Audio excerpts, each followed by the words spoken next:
Le problème avec les défenseurs du régime actuel et leurs déclarations n'est pas le fait qu'ils défendent un système et même un homme. C'est leur droit et je dirais même le plus absolu. Mais la question légitime qu'une telle posture impose est celle de savoir, sont-ils obligés d'aller si loin ? Pense-t-il réellement ce qu'il déclare? En tout cas, sur cette dernière question, permettez-moi d'avoir un doute. Car généralement, pour certains d'entre eux, ils ont été très virulents avec le système et son chef avant d'être invités à la table. Et le ministre Jean de Dieu Momo, que nous venons d'écouter, en est la parfaite illustration. L'État du Cameroun méprise ses populations.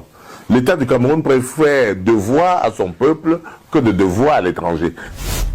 Ce qu'il faut relever, c'est que ces gens auront le même zèle à défendre le nouveau régime. En réalité, ils n'ont aucune dignité. Ils sont guidés uniquement par des intérêts égoïstes. C'est pour cela qu'à chaque fois, ils suivront toujours le sens du vent. Ce n'est pas tant Paul Biya ou son système qu'ils défendent. Ils défendent uniquement leur position de rente. Et pour ça, ils sont prêts à tout, y compris à des plus grandes compromissions. C'est en grande partie ça le problème du Cameroun. Le champ politique a été abandonné aux politiciens. En réalité, ceux qui prennent en otage le Cameroun ne sont pas les plus nombreux, loin de là. Ils ne sont pas les plus brillants, encore moins les plus patriotes. Mais, reconnaissons-le, ce sont les plus courageux, les plus déterminés quand il s'agit de la défense de leurs intérêts et de leur maintien aux affaires. Ne croyez pas qu'ils ne savent pas. Ils le savent, peut-être mieux que vous. Ils savent que le pays va mal. Ils savent que le dernier conseil de ministres au Cameroun s'est tenu en 2019. Ils savent que la justice, quoique déjà bancale, est totalement sclérosée car le conseil supérieur de la magistrature reste attendu.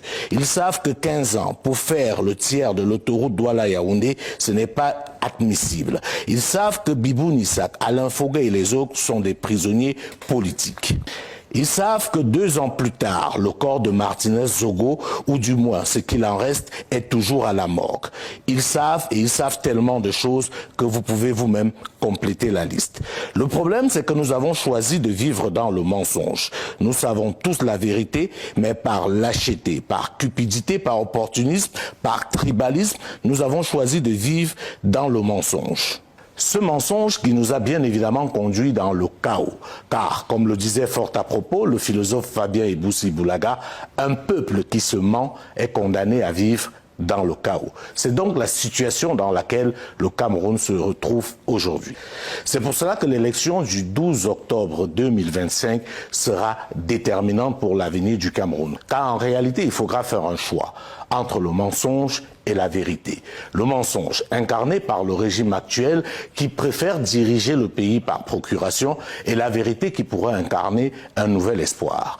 Nous le savons tous et nous le disons très souvent, le Cameroun est un grand pays, c'est pour cela qu'il attend de ses fils de la grandeur. Bonjour les enfants, c'est papa. Mon mur est un asile psychiatrique à ciel ouvert et ma salle d'attente est toujours bondée. Bienvenue à la clinique les enfants. Un peuple qui se ment à lui-même est condamné à vivre dans le chaos. C'est pas moi qui l'a dit, c'est Jules Domché. Et je pense personnellement qu'il n'y a pas plus grosse certitude. Il n'y a rien de plus vrai. Un peuple qui se ment à lui-même. Un peuple qui voit la paix au milieu de la misère et la guerre. Un peuple qui dit « je veux voir mes enfants grandir » alors qu'en fait il a envie de dire que je préfère les voir souffrir dans la misère et la souffrance pour peu qu'on ne me touche pas ma peau. Je ne peux prendre aucun risque ni pour mes enfants ni pour ma famille. Un peuple qui se ment à lui-même est condamné à vivre dans le chaos. Un parent qui ne peut pas se lever, prendre des coups pour l'avenir de son enfant. C'est un parent irresponsable qui se ment à lui-même et qui condamne son enfant à vivre dans le chaos. Le Cameroun est un pays de paix, le Cameroun est en paix, avec la paix que nous avons. Quand vous regardez le Cameroun, je ne sais pas si vous attendez, la paix n'est pas l'absence de guerre. Et même là, les gars sont en guerre permanente dans la vie. Ils bastonnent la vie tous les jours. C'est-à-dire que les gens ont appris seulement à vivre et à survivre misérablement. C'est tout. Donc, un peuple qui se ment à lui-même est un peuple qui est condamné à vivre dans le chaos. Mais ce que Jules Domché dit est encore plus important. Que Ngongo est plus courageux, Babouke est plus courageux, Oswald Vondayolo est plus courageux, Atanganji est plus courageux. Eux, ils sont prêts à tout faire pour maintenir leur prébande.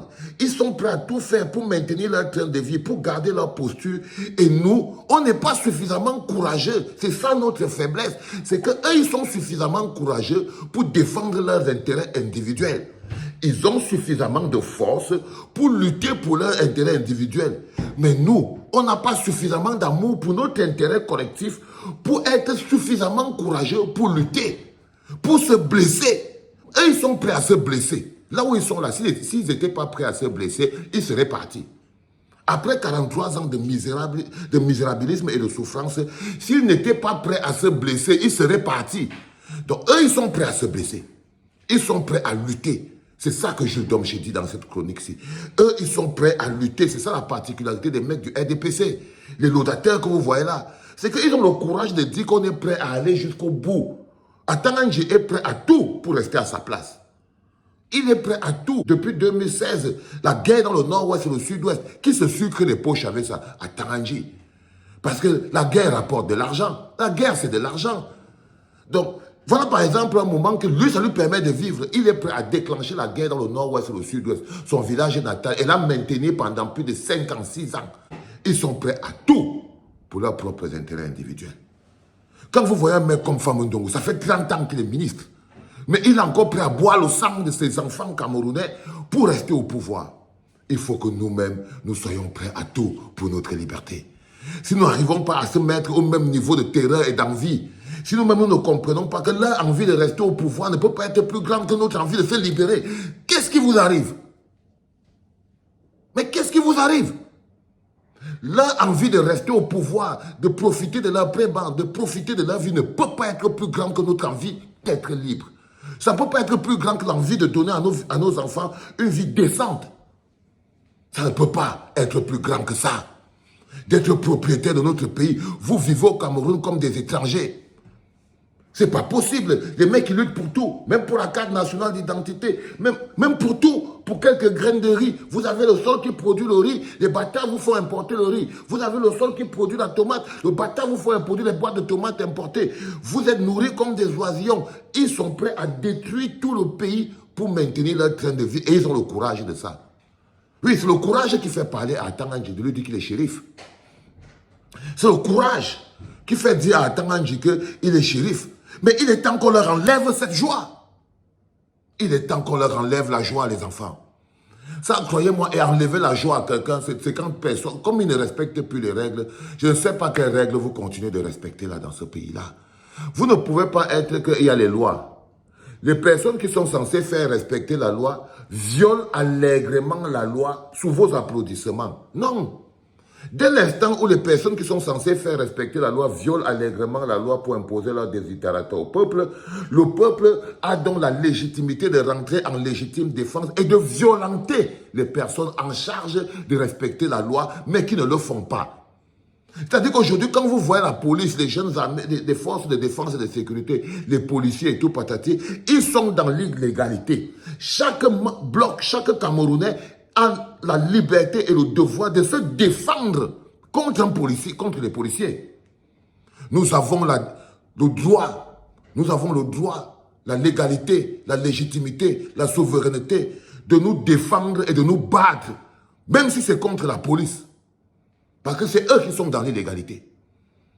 Parce que c'est la police là, c'est elle là qui est dans l'illégalité. Parce qu'elle est au service d'un monsieur qui détruit le peuple, qui oppresse le peuple, alors que la police, l'armée, ils sont là pour protéger le peuple. Ils ne sont pas là pour protéger Atanganji. Monsieur le commissaire de police, enfant qui est dans la police, vous les jeunes soldats, vous pensez vraiment que vous êtes entré à l'ENAM, vous êtes parti à Koutaba, vous êtes sorti, vous avez signé au nom infidélité pour venir défendre Atanganji. Mais qu'est-ce qui vous arrive, mes jeunes frères? Vous êtes parti à Koutaba, vous avez porté tout le Tanana, toutes les choses importantes qu'on fait pour la dignité. On vous a donné le hemle du soldat pour venir défendre Chantal Biya. Qui êtes-vous? Non, vous ne méritez pas que les Camerounais s'arrêtent. On doit se battre. On doit se battre contre vous parce que vous-même, vous n'avez plus la moindre dignité, la moindre grandeur. Où est votre commandant en chef? Si on vous demande aujourd'hui, messieurs les forces, les colonels, les colonels, les sergents et tout, votre commandant en chef est où? Vous obéissez à qui?